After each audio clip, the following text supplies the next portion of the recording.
It's time for the Splash Live from Civic Center TV, featuring stories from and about people like you in the greater West Bloomfield area. Simulcast on cable, 89.3 Lakes FM, social media, and the web. Now live from Green Media Center on Walnut Lake Road, it's the Splash Live. Live, local, social, it's the Splash Live on Civic Center TV and 89.3 Lakes FM. Thank you so much for joining us today. I'm your host, Kevin McIntosh. Getting straight into it, we're talking about early voting actually going on this weekend in Keego Harbor. Keego Harbor City Hall will be open Saturday, November 2nd from 7 a.m. to 3 p.m. for you to vote early in the 2024 presidential election. You can pick up an absentee ballot and skip the long lines on Election Day, which is Tuesday, November 5th. If you are looking to come in on Tuesday, November 5th, the polls are open 7 a.m. to 8 p.m. Early voting is also available Friday, Saturday, and Sunday this weekend, 8:30 to 4:30 at our regional early voting site. That's at the West Bloomfield Township Public Library off of Walnut Lake Road.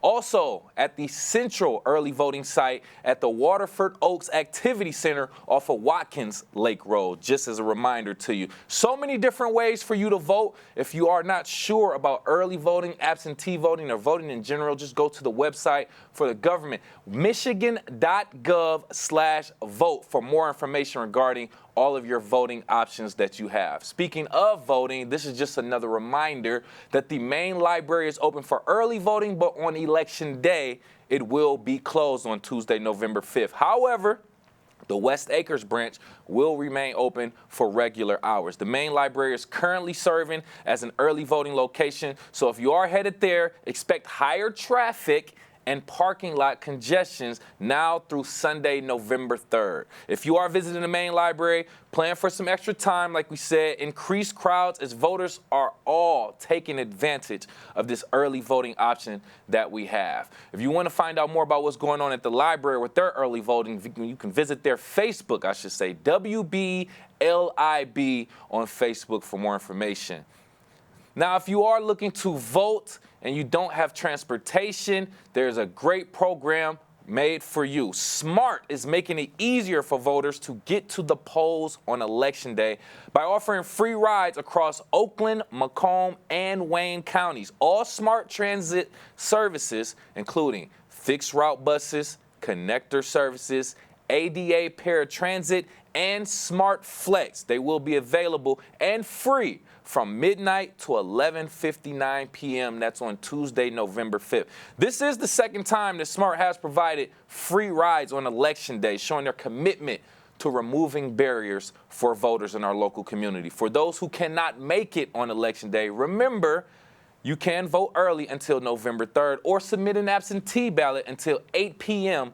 on Election Day. So take advantage of this service and make your vote count. For more on the Smart Bus routes, schedules, and information, go to smartbus.org for more information on how you can take advantage of those Election Day rides for free. Just in case you didn't know, today is National Jersey Day. And our favorite jersey right here in the West Bloomfield area is usually green and white with the word Lakers right across. And the West Bloomfield Lakers football is preparing for their first playoff game of the season to get a win versus the 5-4 Novi Wildcats. We're expecting a lot of fans out there to be wearing their West Bloomfield jerseys and showing support. And our very own Tyler Keefe spoke with head coach Zach Hilbers to share his thoughts and game plan for the first game of the postseason. Tyler Keefe alongside head coach Zach Hilbers. Your 4-5 West Bloomfield Lakers going on the road this week to kick off the playoffs. The 5-4 Novi Wildcats out of the KLAA. This is an interesting team because early on in the season, one of the hottest teams in Division I. These last few weeks, they've met a little bit of that adversity you've seen throughout the season. Take us through that matchup and how ready you are to go up against another equally battle-tested team in Novi. Yeah, they played some real good teams the last 3 weeks, so I wouldn't, count want anything against them at all. They're a real good offensive team. Their head coach, Coach Sparks, he's always, whether it was at Clawson or now that he's at Novi, he's always had really good offenses, really good schemes, puts his quarterback in really good positions. The kid's a really good athlete, too. I think that's definitely their strength, but a lot of those guys are playing defense, too, and if they're playmakers on one side of the ball, they're not just pylons on the other. They're usually out there making plays, too. Yeah, I had 3 tough matchups the last 3 weeks. Howell, a team that beat Belleville last week, beat them 3 weeks ago. The week after that, they went to Northville and they had a matchup with Northville. Also, another D1 playoff team. And then last week against Dearborn. All 3 of those teams in this tournament in 2024, so it's not easy for anybody. And as you prepare to go on the road for that game, you go up against some of those tougher players that have been making really big plays for them. You mentioned their quarterback, Johnny Aurelia. How does he create problems for his opponents, and how do you plan on making them not be problems for your Lakers? He creates a lot of problems, to be honest. He's a pretty good athlete. He extends plays in the passing game, can make a lot of throws, and they involve him in the run game as well. So he can hurt you in a lot of different ways, and a lot of the stuff they do kind of flows through him. He's a really good player. It'll be a good challenge to try to stop him. Had a long ball touchdown last week, set up the run game really well. Their other touchdown was a 75-yard rush. And so it's not going to be an easy road for your Lakers on Friday night. They're going to have to be really executing at all 3 levels. So especially as you get the context of last week and you get the context of a few weeks back with Oxford when things were kind of feast or famine, and when they were feast for your opponents, they were able to take some big leads. What are you looking for early out of your team against Novi? We just got to start strong, We didn't have that last week. We didn't have the Oxford week, like you mentioned. And, last week did a better job battling back, and I was proud of them for that. But at the same time, especially in the playoffs, when, any quarter could be your first quarter, second quarter, you have to have everything at the start of the game, locked in, focused, and execute. How does that translate from what happens during the week on the Friday night? You mentioned having to be locked in, having to execute on Friday night, but how does Monday through Thursday, Monday through Friday at 7 o'clock at that kickoff factor into that? I would say, pretty heavily. It's all, one process, and you got to be locked in, starting with our meetings today and our weight room today, and our walkthrough of our installation of our game plan, and, tomorrow and Wednesday when we get after it and start hitting and being a little bit more physical. It's all got to be there. And, I think you're absolutely right. It's definitely a preparation thing. You're playing for a lot. You're playing for survival, of course. It's win or go home in the playoffs. So you lose at Novi, you come back to West Bloomfield one way or the other. You want to be coming back here preparing for another week, but you got a chance, too. If things go your way, we could have some playoff football at home coming up, too, something that we know the faithful here at West Bloomfield are looking forward to. So how much, when you look at the playoff outlook, are you looking week to week versus down the line at the potential of playing some other powerhouses or even having a home game here in playoff time? I think last night when they, unveil the selections and unveil the brackets, we're sitting there looking at it. You look at your immediate opponent, you look ahead at what could be, and then that's about it for us. Right now, after yesterday, the only thing that matters is Novi, because if we don't take care of that, then nothing ahead of us matters at all. So, you initially look at it, and I think it'd be inhuman kind of not to, but right after that, we've got a single focus, and it's on Friday night. We've seen it in the past, teams that have had maybe on paper a little bit of a struggle or a slow road through the regular season. You think back last year, we've talked about this already in past weeks, the Clarkston Wolves making that jump when it comes to playoff time and surprising a lot of teams. What about West Bloomfield at this point in this season makes you confident that your Lakers could be that team in 2024? Yeah, we've talked about that exact team as a group for a few weeks now because they were a pretty good team last year and obviously a really tough out for us to beat them. And, our motto's been, why not now, why not us? And we think that we have the pieces if we put it all together. Beginning of the year, our defense was playing great, and our offense took a while to get going, and now it seems to be the exact opposite. And we kind of got to get everything firing at the same time, and we think we could be pretty dangerous.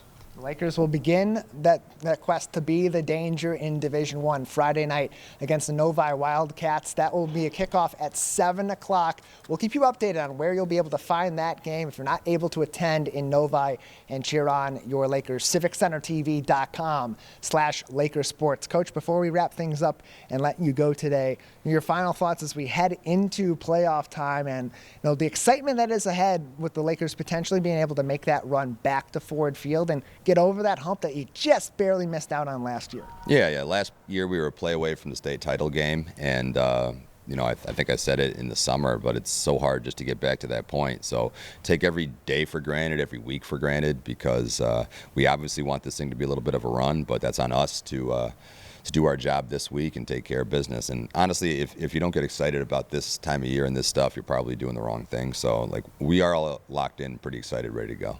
48 minutes of football left on Friday night. All goes well. You earn yourself 48 more minutes the next week. Coach, thank you so much. Yeah, appreciate it.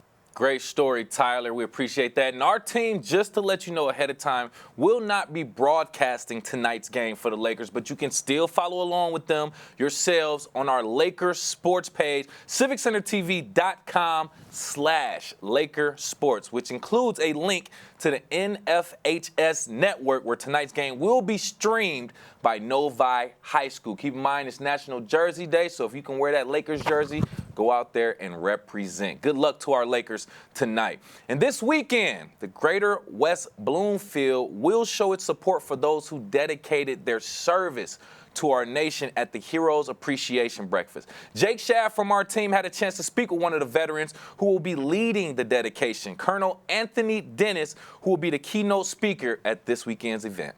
Really, really glad to have you. First of all, thank you so much for your many years of service. But what does it mean to be a guest speaker at such a big event like this? It's obviously it's an honor and a privilege to do something like this, especially for veterans, and then getting into the community and having that community support with the veterans. So, like I said, it's very much an honor to me to do this. This will be my first breakfast with West Bloomfield, and it's one of those things where I'm looking forward to it. Don't know really how it's gonna play out, but it's like I said, I'm looking forward to it, and it's definitely an honor to be asked to speak at this. And it's going to be so great that you are a part of it. It's going to be so much fun and helping out so many veterans and thanking them for everything that they do for this country. What are some of the biggest things that people in the community can do to help out their veterans? I think, well, this is one thing where they're doing, providing this breakfast. That is one of the things that they can do, and it's great that's happening. Just recognition of our veterans is another great thing. Just I don't really enjoy it personally, but when I get when I'm filling up my gas tank at the gas station, and somebody just comes over to me and says, "Hey, thank you for your service," that right there it's kind of weird, but it's one of those things that it's very appreciative. And then, just recognizing our veterans that have either been, served in the past or currently serving right now. It's just all about just giving them their recognition. If you see a veteran from the Vietnam era, welcoming them home, and because they didn't get that, I've deployed 4 times now. I forget how many times, 5 times, I think, regardless. And I got a welcome home ceremony, and it was just awesome, right? So they did not have that same welcome back from their deployment. And, every time I see a veteran, a Vietnam veteran in particular, I will go out of my way to make sure I go over to them, shake their hand, and welcome them home. And they truly do appreciate that too. Of course, always great to show your support and your thanks to these veterans, as well as to you, Colonel Dennis. You are a veteran yourself. Could you talk about some of your history a little bit in the military? And are you still active duty? I am. So I'm in the National Guard, but I do work on the active duty guard side. My current assignment, I just moved into this office. I'm the G3 operations officer, which really kind of does all of the operations plans and training for the Michigan Army National Guard. And then, prior to that, as far as you want to go back, Desert Storm deployment was my first deployment, and that was, literally six 6 months at the most from the time I got back from basic training, and that was in the National Guard too. So when I joined the National Guard, I was young and I didn't know, and it was one of those things where I was like surprised when it happened. But then I'm glad I had that experience to actually take me through the rest of my career and through into and out of other deployments also after that. So and then the other on the other aspect, so that's my full-time job, my we'll call it my part-time job, my weekend job for the Guard. I'm actually a brigade commander, 37th Infantry Brigade, and they're actually located in Ohio. So it's kind of one of those weird cross-state lines relationships that we have with Ohio. That I'm in command of the Infantry Brigade in that state. Call sign is Buckeye 6, which is one of those weird, makes you feel weird when you say it. If you're from Michigan and love Michigan as much as I do. So. Wow, that is quite the extensive resume. Joining us right now on The Splash is Colonel Anthony Dennis, who will be the guest speaker at this year's Heroes Breakfast with West Bloomfield Parks on November 2nd. Now, Anthony, it's been great to hear your history in the military, but I'm very curious, what got you interested in joining the military in the first place, if you don't mind me asking? Well, like I said, I joined the National Guard. I was actually in college at the time. So I was, I think I was 19 or 20. And I just, it was one of those things that my father was a Vietnam veteran. My grandfather was a World War II veteran in the Pacific. They were both Marines. So when I joined the Army, they kind of like smiled and said, "Hey, we must have a smart one in our family here." So I'm just kidding. I love the Marines. I've worked with them all throughout my career, and it's just a little jab that us Army guys always have with the Marines. But it's been in my family, and it was one of those things I just felt like I needed to do. Well, that's great, and absolute. And once again, thank you for everything that you do. Now, we've talked a little bit on what an event like this means to the community, but what does it mean for you to give back to the veterans in this way? So in the Michigan Guard, we're part of the Department of Michigan. We're part of the Department of let me get my words right. Department of Military and Veterans Affairs. So that's our overarching department in the state. And then within that department, we have obviously the Army and Air National Guard, but we also have the MVAA, which is the Military Veterans Affairs Association, and the Michigan Veteran Homes. So like our motto is, soldier forever. So, once you join once you raise your right hand and swear that oath, you're a part of that organization, our organization, and it's all the way through until you end your career either after your first enlistment or at your retirement, and then even past that in what our department can provide for veterans. So there's a lot of initiatives out there on not only just on our in our department to actually bring in family, also to make sure that we incorporate the family into that. So it's not just the soldier member or our airman member, the service member. It's that family. It's the whole family that is part of the military at that point. And then after transition to out of the military, we still have that touch point with our Military Veterans Affairs agency, with their touch points out to all the VSOs, veteran service organizations. And so a lot of initiatives in that department, specifically more focused towards the veterans and their families. And then obviously later stages in life, if you get to that point that you need assisted living, that Michigan Veteran Homes is there also for that purpose. So they provide, that essentially, I wouldn't say it's not in-home nursing care, but it's nursing care that is at three sites within Michigan, across, east, west, and north, for those three sites.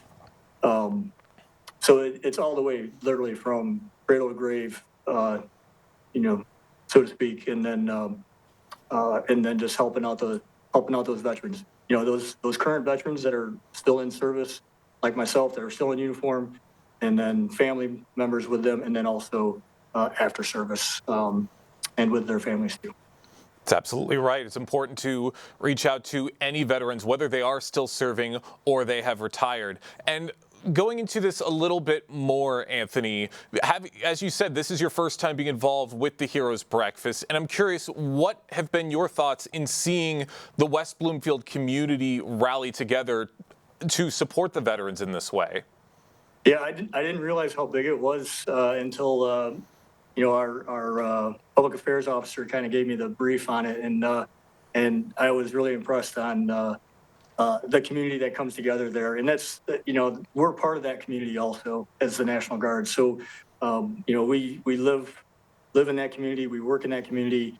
So just having that community involvement, that large of a community involvement, it's awesome, and I'm looking forward to seeing probably a whole bunch of folks that I probably already know that I just didn't know they were attending this, and it'll be good to hopefully see some of them and swap stories, of where we've been and where we're going now. That's great to hear. I got one more question for you, Colonel, before we let you go. When this event happens, whether somebody there is a veteran or they're not, what do you hope that people take away from the Heroes Breakfast? Just the awareness. Obviously, I think that's why they want to put this on, the awareness, the recognition for the veterans.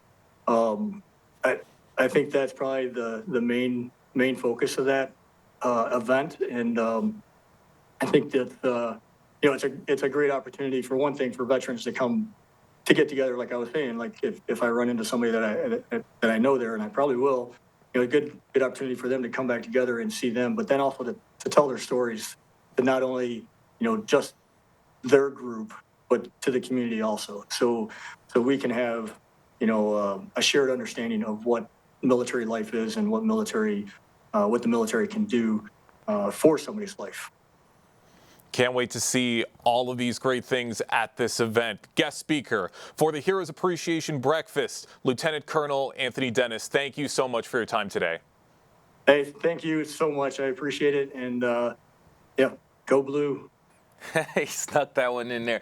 That great story, Jake. Thank you again for that. And thank you to Colonel Anthony Dennis for his service. You can stay tuned for our coverage of the Heroes Appreciation Breakfast on CivicCenterTV.com and our social media. And once again, thank you to all of the veterans in the greater West Bloomfield community for your service. We appreciate that. It's a tough job physically and mentally. And speaking of mental, a lot of people's mental health has been affected due to the election. Increased media exposure during the election season can have increased anxiety and stress due to constant news coverage and political debates. So how are you dealing with that? That's why joining me right here live on The Splash, we have clinic director and clinical health psychologist from the Ellie Mental Health. We have Sarah Mendelson. Thank you so much for joining us, Sarah. Good morning. Thank you. We want to just kind of break down how this election and the politics season is affecting people's mental health. We want to take our steps with this. From your perspective personally, how have you seen maybe some of your clients be affected mentally by this political season? Yeah, it's impacting people greatly. I think I really have the privilege of seeing a variety of people in a diverse population.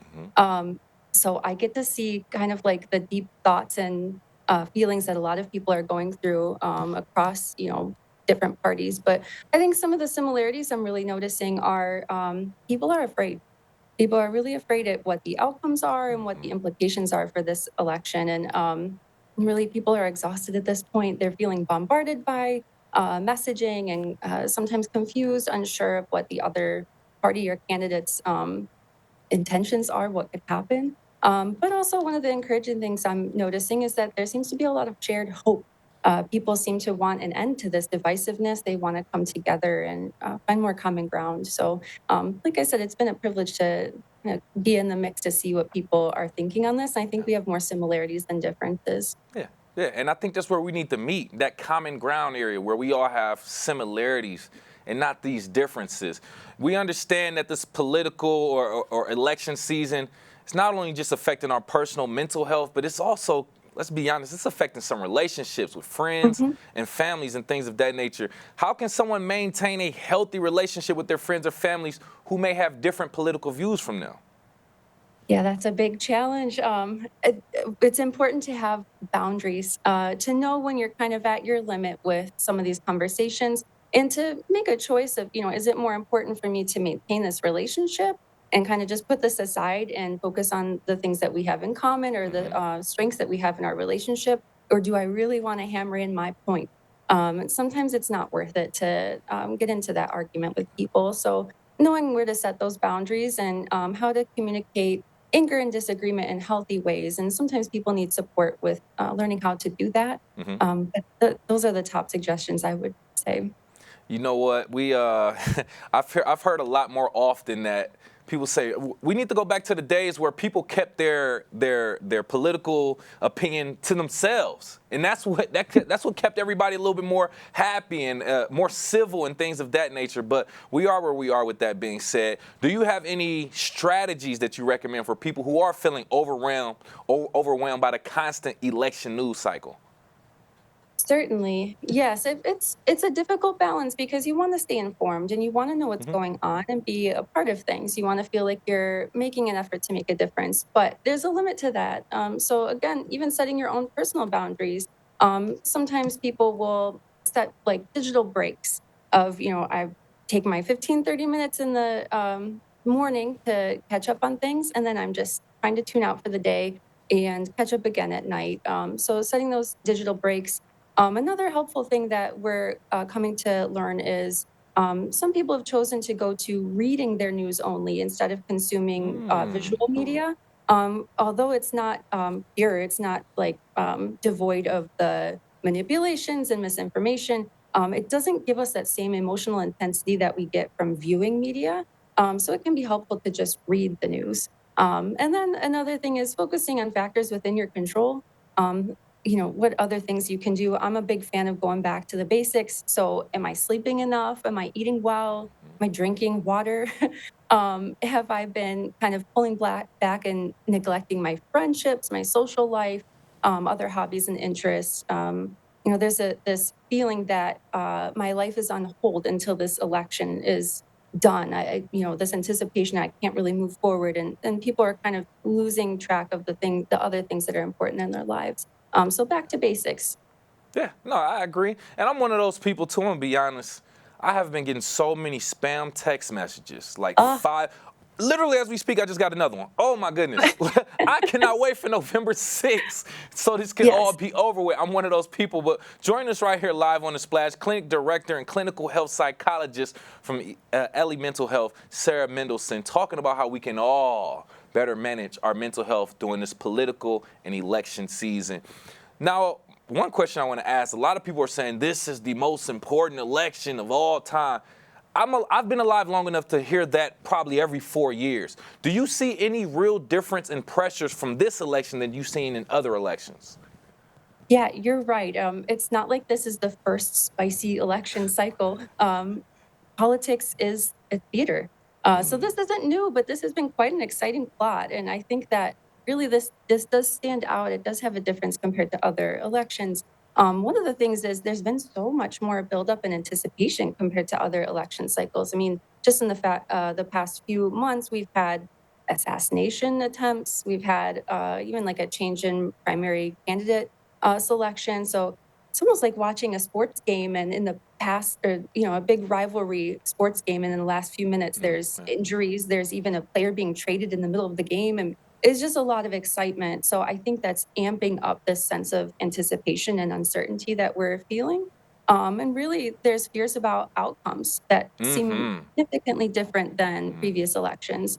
The American Psychological Association puts out a stress in America report every year. and they just put theirs out for October, in October for 2024. And politics was at the top for things that people are stressed about, along with things like the economy, housing, stuff like that. Right. But more than 7 out of 10 adults said that they were significantly stressed about the future of our nation. So it does feel different. And some of the biggest concerns that people are experiencing are they're concerned about the results leading to violence or even the end of our democracy. So it does feel different. It's real. It's very, very unfortunate that fear is pushing a lot of, a lot of people's emotions and things of that nature. But like you said, essentially, we just need to get to the point of protecting our mental health. Do what we have to do to get away from it for a little bit, become ourselves, and then eventually tap back in. One thing I do want to ask you real quick before we let you go. In the event that someone's preference for a candidate does not win, how should they handle that outcome mentally with, accepting the fact that the person that you voted for did not win? That's a tough one. Yeah, because we're essentially given a choice. Would you like the red pill or the blue pill? And we make our choice, and then that might not be what we're getting. So it is, yeah, that's difficult. I think it's important for people to take an inventory of themselves to see, am I just struggling to adapt here and I need to take my time to do so? Or am I really noticing a difference in my mood and functioning broadly and chronically? Is it impacting my relationships, my job, my school? And, maybe at that certain point, people might need some kind of professional support. But ultimately, turning to those things, those factors that are within your control, and seeking social support and, connecting with the people that are meaningful in your life. Yep, I agree. Do what you have to do to stay grounded and just bring yourself right back to life and to yourself. We appreciate you so much for your time, Sarah. Any last words, advice for anyone, general advice regarding mental health or just health in general? Yeah, just that it's normal to struggle. I think everyone's kind of on the same page right now. And I think we are social creatures and we are not supposed to do it alone. So if you need support, reach out for some support.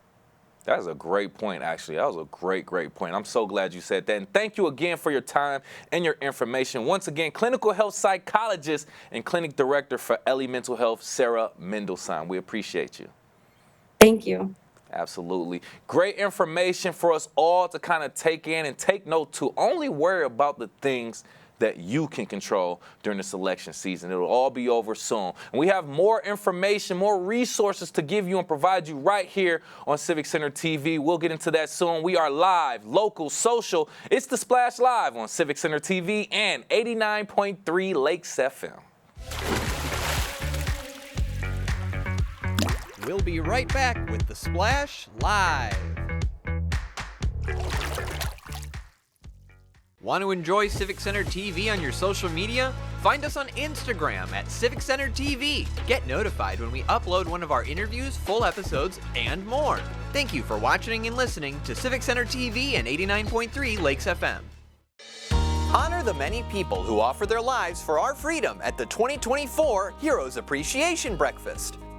Organizations, charities, and local residents celebrate and congratulate the men and women that ensure our safety and security. Check out our website, civiccentertv.com, to watch the event on demand.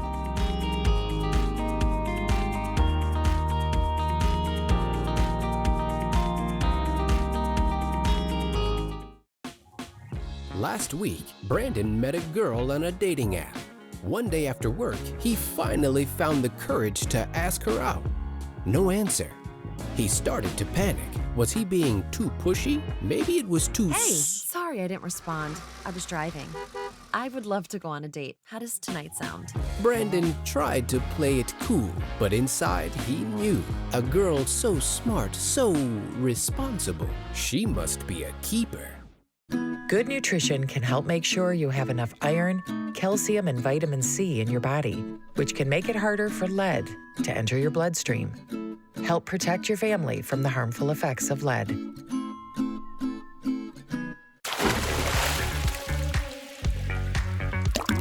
And now, back to The Splash, live. Live, local, social. It's the Splash Live on Civic Center TV and 89.3 Lakes FM. Thank you for being here. I'm your host, Kevin McIntosh. And West Bloomfield has a heart program that's making a difference in West Bloomfield, in the greater West Bloomfield area. There's some students in West Bloomfield, Matilda Everson specifically, bringing awareness to sudden cardiac arrest in students. And actually, she helped develop a program called WB Has Heart. So joining us right here live on the Splash to give more information regarding that, we have from West Bloomfield High School student Matilda Everson. Thank you for being here, Matilda. Hi, thank you so much. It's such a great opportunity. Yes, I want to pick your brain about this. You finding interest in this and starting it off. Let's just start off with what even drove you to create and be a part of the WB Has a Heart program? Yeah, so it all started last year when I went to get my yearly physical before my volleyball season, and my doctor urged me to get a heart check. She explained that there's been a rapid increase in sudden cardiac arrest across the nation, and there's no explanation. So what I did is I volunteered at a local student heart check to understand the motivators for why students get heart checks, and I wanted to see how the process worked. And with that information, I turned it into my HOSA project, which is the Health Science Club at my high school. And I competed in that, which brought me to the international level. And I explained what communities can do to prevent sudden cardiac arrest. And that really inspired me to bring it to my own community to help West Bloomfield prevent sudden cardiac arrest and to spread awareness on the what causes it and how they can prevent it in the action of sudden cardiac arrest. Matilda, that is so very mature of you. I just want to point that out. Being a high school student in 2024, you could be distracted and doing so many other things, but taking something like cardiac arrest so serious, I want to applaud you and your parents and your entire system for getting you to this type of awareness. So what has the response been, not only from the general West Bloomfield community, but even from the students at the school? Yeah, so we conducted a CPR training last month, and we got over 300 students at our school CPR trained, which is very important. When sudden cardiac arrest happens, you need to act quick to help prevent death. And so you have to call 911, you have to start CPR and start an AED, and we just spread awareness at that at lunch at high school. And we also had a day on World Heart Day. We had everyone at the high school wear red to spread awareness of sudden cardiac arrest. And we also handed out WBS Heart stickers, and we conducted a raffle for anyone wearing red. So we got hundreds of students at West Bloomfield to wear red, and I think it's been a hit. I think all the students are getting education, and it just helps prevent deaths in the long run. I love that. I love that. I love that. Keep going. Keep motivating others, the young people, your peers. That's very, very important, Matilda. I got to applaud you for that. One last thing, just how do you feel your interest in cardiac arrest will continue from here? Starting off with the WB Has Heart program, how do you plan to continue to either grow that program or extend beyond that? Yeah, so our plan is after this year-long initiative, we want to spread it to other communities. We really want to inspire other schools to start their own WBS Heart, like whatever they want to do with that. We really want to keep this going, and we don't even want it to be just 1 year here at West Bloomfield. We would like it to be going on for years on end, just spreading the awareness, and yeah. We love that. We love that. Well, good luck in your endeavors, and we want to thank you again for your time, Matilda, and your information. Continue to do great things for the West Bloomfield community and students.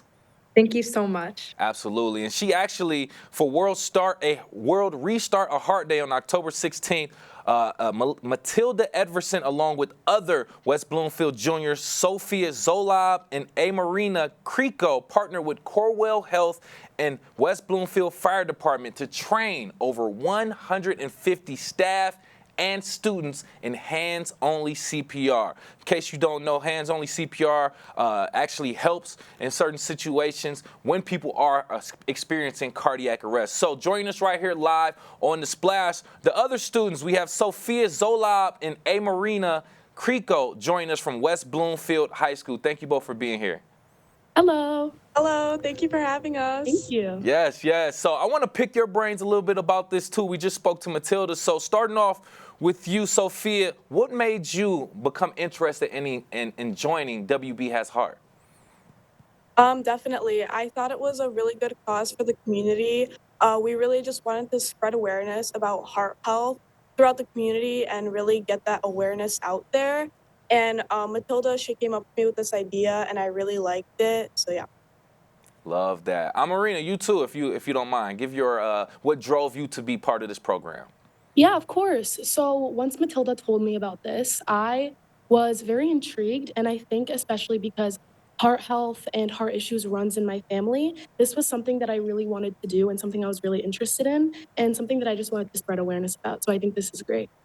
Now, continuing with you, Marina, what have you learned about cardiac arrest or heart health or anything in general throughout this program that you didn't know before? Oh my gosh, I've learned so much. I've learned so much statistics, especially. We've been doing a lot of statistics and we found out like so much things. And I think I've just learned a lot. We love that. We love that. And like I said before with Matilda, I'm glad that you all are being involved in something so serious that affects everyone in the community for the most part, no matter what their age is or ethnicity. But join us right here live on The Splash, West Bloomfield High School students. We have Sophia Zolab, Amarina Crico talking about the WB Has a Heart, the program that they're doing is talking about cardiac arrest and how it affects people in our community. So going to you, Sophia, how does your role or what role does your team play in raising awareness, especially within the fun events planned that you have coming up? Yeah, so we are definitely spreading awareness throughout social media so we can get it across to the whole community. We're definitely working locally with the fire department and Beaumont to get these special events going for, not only just raising awareness, but also providing, heart health and like our heart checks for the community. Love that. Love that. Okay, so before we let you all go, I know you're in school and things of that nature. Just one last thing. Sophia, can you just tell us some other important information regarding cardiac arrest that people may not be aware of? Yeah, definitely. So at your yearly physical, people don't normally get a heart check, and that can really play a big role because people won't know if they have any like heart issues or anything like that. So definitely, we definitely encourage getting heart checks, and also knowing just the basics of CPR definitely will help because we also found out through our research that people normally don't know how to do CPR and people don't get heart checks. So that's what we're really trying to push with our program. Perfect, perfect. And kind of ending things with you, Amarina, can you just tell us if anyone wants to find out more information regarding the WB Has a Heart program or anything that you all have going on, how can they do so? Yes, so we have a website. It's called wbsheart.com, and we have a lot of information on there. We also have a TikTok and an Instagram called WBS Heart, and that's how you can just reach out to us. And if you have any questions, you can always DM us, and we'll always answer. Love that. Once again, you all continue to do that great work. I love that you all are you're probably still being kids in high school, but the fact that you're taking something like this so serious, everyone here at Civic Center TV, we want to applaud you. So thank you again, Sophia Zolab, Amarina Crico, West Bloomfield High School juniors. We appreciate your time.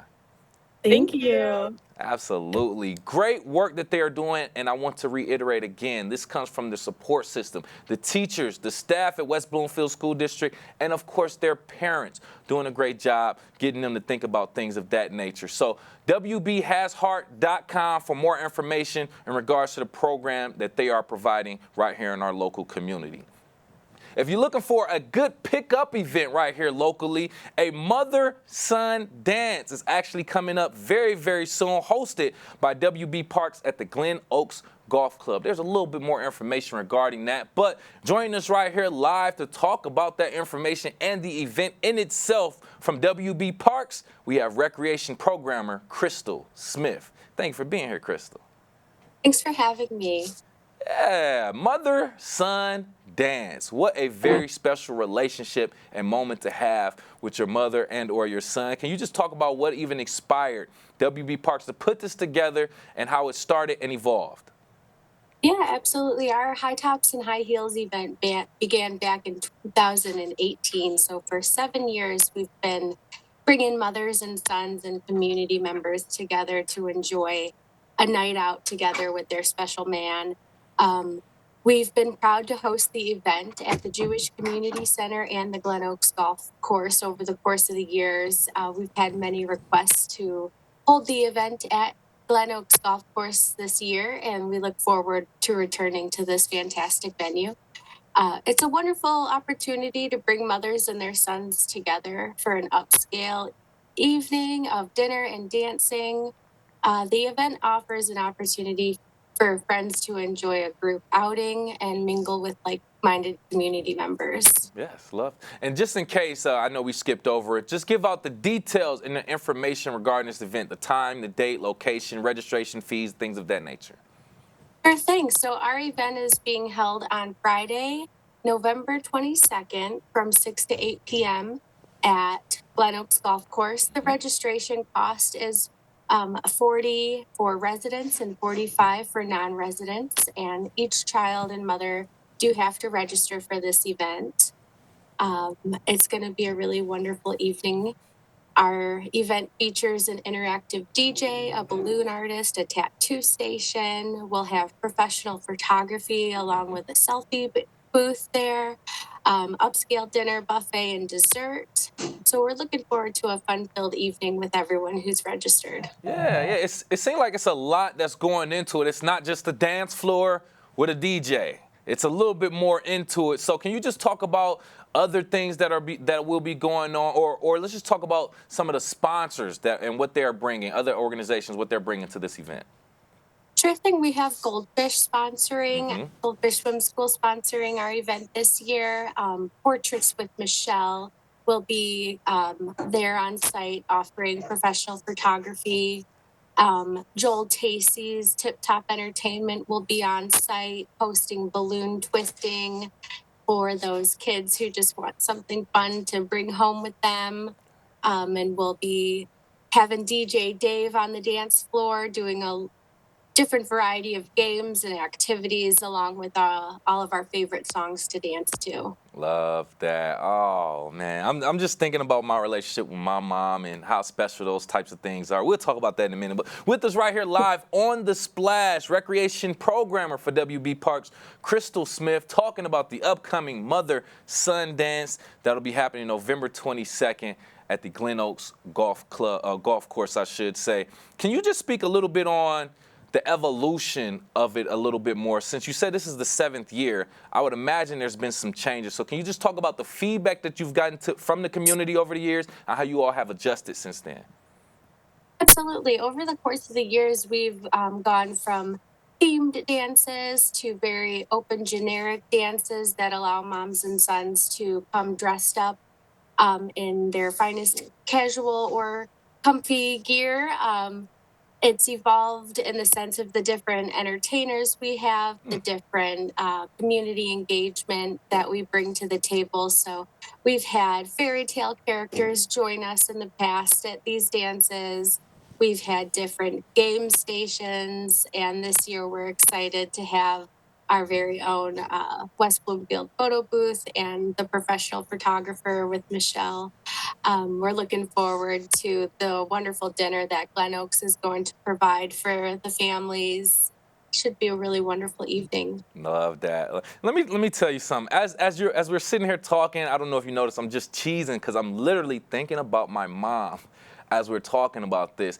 A mother-son relationship. I could be biased because I am a son, but mother-son relationship is so special. You all could have done father-son, father-daughter. You could have done grandmother-son or grandson or granddaughter, but you chose mother-son. Can you just talk about the how special this relationship is and how this event actually helps with that type of bond between mother and son?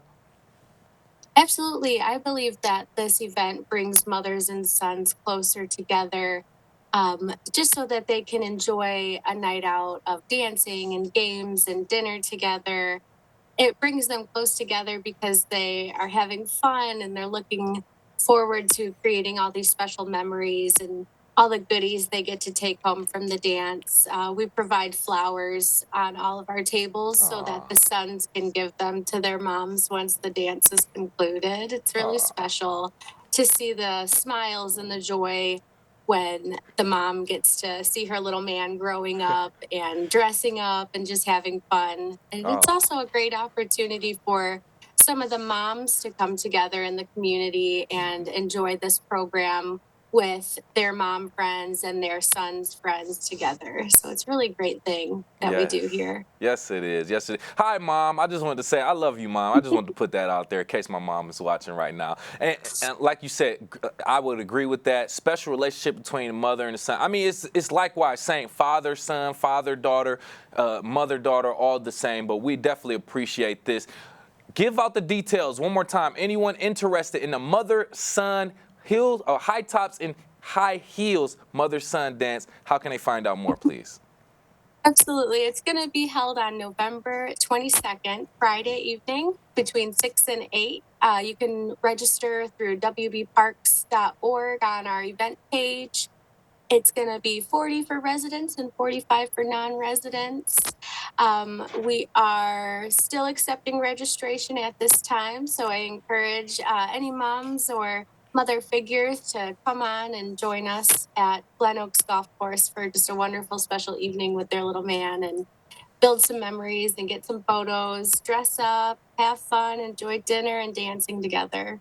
Oh, man. Sons, fellas, boys, this is the moment that we have with the first love of our life, our moms. Oh, man, I love that you are doing this. Hey, thank you again so much for throwing and hosting this event and for your time today. Once again, recreation programmer for WB Parks, Crystal Smith, we appreciate your time.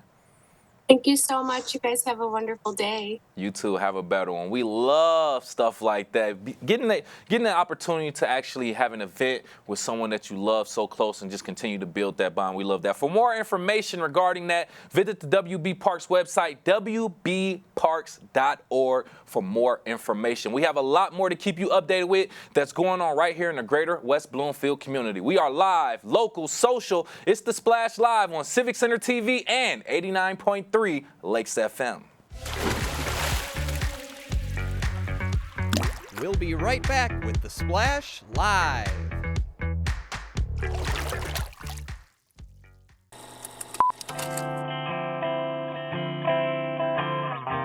Bringing you stories and memories from Orchard Lake, Civic Center TV, television that's close to home. Hi, I'm Lauren Azuri, the Park Naturalist Supervisor for West Bloomfield Parks. Congratulations to you, Civic Center TV, for hitting 1 million views on YouTube. We really appreciate your partnership in spreading nature education in a creative way in our community. I'm Lauren Azuri, proud to be 1 in a million. This is Civic Center TV and 89.3 Lakes FM. On cable and the radio. On the web too, and on social media. Civic Center TV, television that's close to home.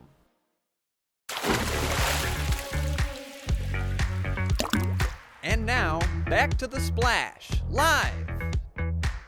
Live, local, social, it's The Splash Live on Civic Center TV and 89.3 Lakes FM. Thank you so much for joining me. I'm your host, Kevin McIntosh. Fueling Kids Futures. It's a local organization that's doing just that, helping local kids build their future and give them the tools and resources that they need to succeed. So with us right here live on The Splash to talk about what they actually have going on, steering committee from the Fueling Kids Futures, we have Tracy Falkowski and Ellen Simmons. Thank you both for being here. Thank you. Thank you for having us.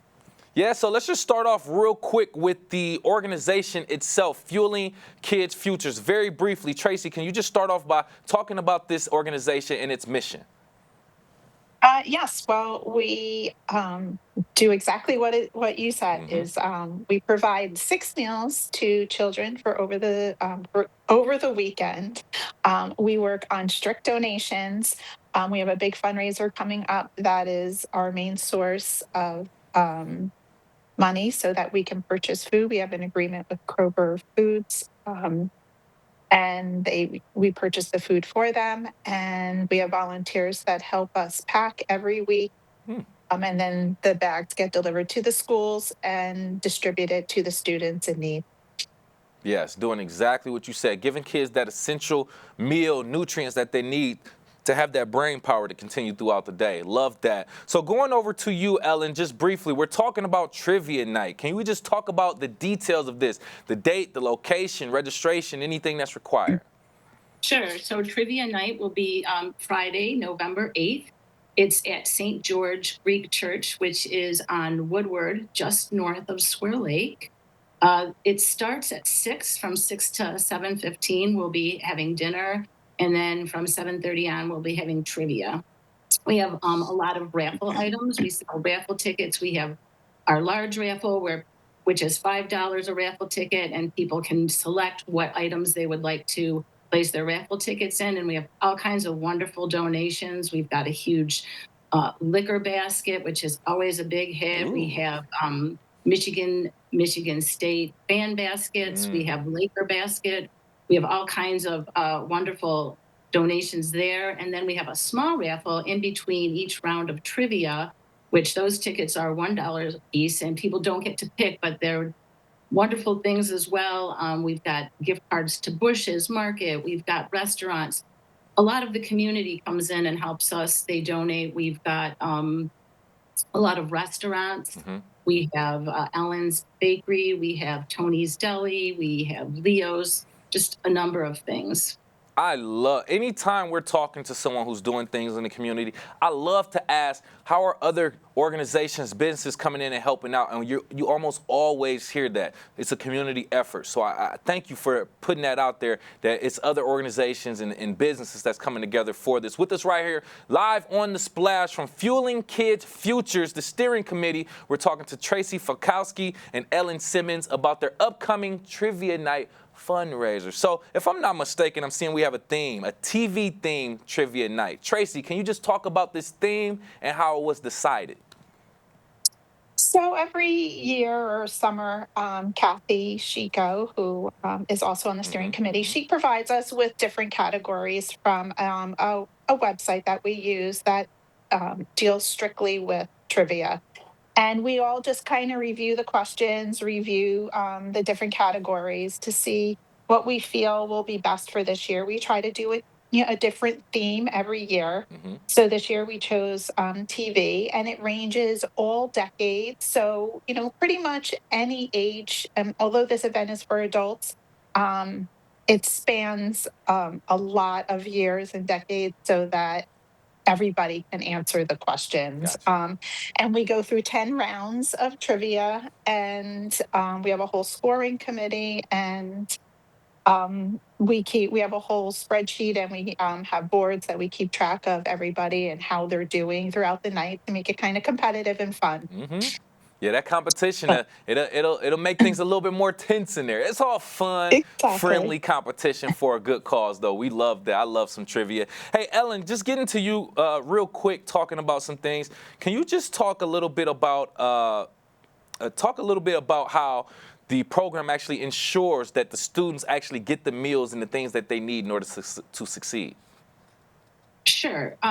Well, we, like Tracy said, we pack every Wednesday, and students can really, it's opened up to any student that's in need. They can just sign up through their school office. The parents can sign up, and every week we just pack, and we have bags set up by teachers, and we have the transportation department drop everything off at the schools, and the teachers have their individual bags with the names of the kids on there, and they hand the food out. So it started out being open up to any student that's on the free and reduced lunch, but if anybody's in need, they just need to sign up through their school office, and that information comes to us. Ellen, I lost my train of thought briefly, but the question I really want to ask you, if anyone is unable to attend this event, how can they still contribute? No, that's my fault. If anyone isn't able to attend physically, how can they still help Fueling Kids Futures? Sure, there's a number of different ways. They can go on to the fuelingkidsfutures.org, and you can scroll down. You can select the school district, which in our case would be the West Bloomfield Kego Harbor, and you can just click on the donation button, and you can make a monetary donation. You can also contact Kathy Shiko if you wanted to donate food, and her contact is Catherine Shiko at hotmail.com. Perfect, perfect. And before we let you all out of here, Tracy, just ending with you, those details for the event again, who, what, where, when, and things of that nature. Again, it's Friday night, November 8th. Dinner is at 6 o'clock. Trivia starts promptly at 7:30. We're at St. George Greek Orthodox Church on Woodward Avenue in Bloomfield Hills. We have plenty of tables still available or individual seats. So you do not have to have a group of 10. You can just come you yourself or your small group, and we will, fit you in no matter what. So you reach out to Catherine Chico at hotmail.com, and she can get those tickets for you. Thank you so much. We appreciate both of your effort and your time. Once again, from Fueling Kids Future Steering Committee, we have Tracy Falkowski and Ellen Simmons. Thank you both for your time. Thank you. Once again, you want to find out more about Fueling Kids Futures, visit their website, fuelingkidsfutures.org, for more information. We are the source for everything you need to know in the greater West Bloomfield area, and we are happy to be here. We are live, local, social. It's The Splash Live on Civic Center TV and 89.3 Lakes FM.